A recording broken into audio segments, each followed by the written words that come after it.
Hello viewers, எல்லாருக்கும் வணக்கம். நாம் அந்த வீடியோவில் 9th May 2025 மார்க்கெட் அப்டேட்டை பார்க்கலாம். அப்புறம் ஸ்டாக்ஸில் இதெல்லாம் டாப் கெய்னர்ஸ், இதெல்லாம் டாப் லூசர்ஸ், எஃப்எஸ்டிஎஸ் இவங்கெல்லாம் வந்து எவ்வளோ க்ரோர்ஸ்க்கு ஸ்டாக்ஸை பை அண்ட் செல் பண்ணியிருக்கிறாங்க. இந்த எல்லா டீட்டெயில்ஸும் நம்ம இந்த வீடியோவில் பார்க்கலாம். ஃபஸ்ட் வந்து மார்க்கெட் அப்டேட்டை பார்த்துக்கலாம். நிஃப்டி பார்த்திங்கன்னா ஒரு 265 பாயிண்ட் வந்து விழுந்துருந்துச்சு. ஸோ இந்தியாவுக்கும் பாகிஸ்தானுக்கு இடையான அந்த டென்ஷனான சூழ்நிலை வந்து நிலவியதுனால, தாக்குதல் ரெண்டு பக்கமும் நடந்ததுனால பார்த்திங்கன்னா மார்க்கெட் வந்து ரொம்பவே வொலட்டைலாக இருந்துச்சு.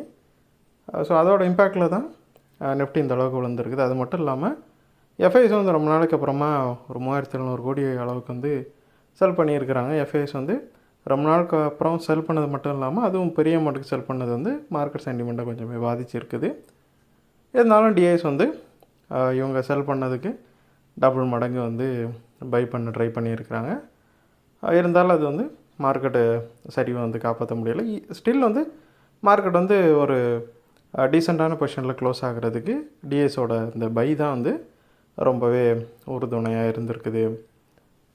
அது மட்டும் இல்லாமல் இப்போ அந்த பிரச்சனையில் என்ன இம்ப்ரூவ்மெண்ட்டுன்னு பார்த்தோம் அப்படின்னா, இந்தியா பாகிஸ்தானுக்கு இடையிலான அந்த தாக்குதல்கள் வந்து ரெண்டு நாடுமே வந்து நிறுத்தி வச்சுருக்கிறாங்க. ஸோ சீஸ்ஃபயர் கொண்டு வந்திருக்கிறாங்க.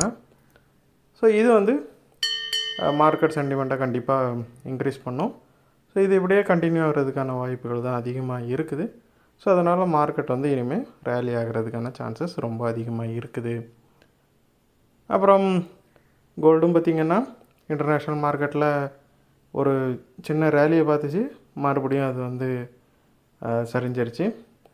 அப்புறம் யூஎஸ் மார்க்கெட் வந்து ஆல்மோஸ்ட் வந்து ஃப்ளாட்டில் தான் க்ளோஸ் ஆச்சு. இது க்ரூடும் பார்த்திங்கன்னா மெல்ல மெல்ல இன்க்ரீஸ் ஆகிட்டுருக்கு. ஸோ குளோபல் கியூஸுமே வந்து ஓரளவு பாசிட்டிவான சிச்சுவேஷனுக்கு தான் வந்திருக்குது. ஸோ இந்தியன் மார்க்கெட்ஸும் வந்து பாசிட்டிவான சிச்சுவேஷனுக்கு வர்றப்போ கண்டிப்பாக நல்ல ரேலி இருக்கிறதுக்கான சான்ஸு ரொம்ப அதிகமாக இருக்குது. அப்புறம் டாப் கெய்னர்ஸ் பார்த்திங்கன்னா டைட்டன் கம்பெனி வந்து ஃபஸ்ட் இருக்குது, ஒரு 141 பாயிண்ட் வந்து ரேலியாக இருக்குது.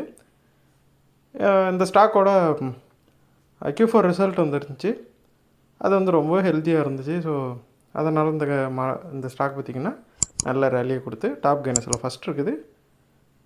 டாப் கெய்னர்ஸில் செகண்டு பார்த்திங்கன்னா இன்னொரு டாட்டா கம்பெனி தான் இருக்குது, டாட்டா மோட்டார்ஸ் இருக்குது. அது ஒரு 25 பாயிண்ட் வந்து ரேலியாக இருக்குது. இந்தியா யூகே கடையில் வந்து ஒரு ட்ரேட் அக்ரிமெண்ட் வந்து சைன் ஆகிருக்குது. ஸோ இது வந்து இந்த ஸ்டாக்குக்கு ரொம்பவே ஒரு ஆப்டிமிசத்தை வந்து கொண்டு கொடுத்துருக்குது. ஸோ அதனால் அந்த டாட்டா மோட்டார்ஸ் வந்து இந்த ரேலியை பார்த்துருக்குது. அப்புறம் டாப் லூசஸில் பார்த்திங்கன்னா ஃபஸ்ட் வந்து ஐசிஐசிஐ பேங்க் இருக்குது, ஒரு 46 பாயிண்ட் வந்து விழுந்துருக்குது. ஸோ இதுக்கு காரணம் என்னென்னு பார்த்தீங்கன்னா 52 வீக் ஹை அது அச்சீவ் பண்ணிச்சு ரீசெண்டாக. ஸோ அதுக்கப்புறமா பார்த்திங்கன்னா ப்ராஃபிட் புக்கிங்னால விழுந்துட்டுருக்குது. அப்புறம் பவர் கிரிட் கார் பார்த்திங்கன்னா ஒரு 8 பாயிண்ட் வந்து விழுந்துருக்குது. பவர் கிரிட் கார்ப்லேயும் வந்து ரீசெண்டாக ஒரு ரேலி இருந்துச்சு. அது மட்டும் இல்லாமல் பாகிஸ்தானுக்கும் இந்தியாவுக்கும் இடையான இந்த டென்ஷன் வந்து இந்த ஸ்டாக்கை வந்து கொஞ்சமாக உழ வச்சுருக்குது.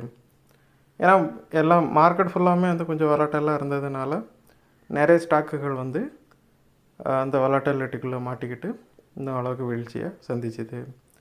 அப்புறம் எஃப்ஐஎஸ்டிஎஸ் பார்த்திங்கன்னா எஃப்ஐஎஸ் வந்து 16 நாள் பைக்கு அப்புறமா முறையாக செல் பண்ணுறாங்க.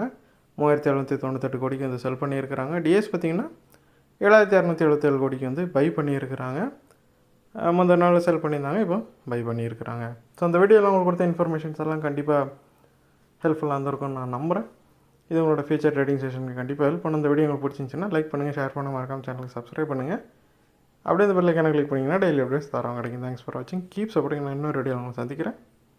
தேங்க்யூ.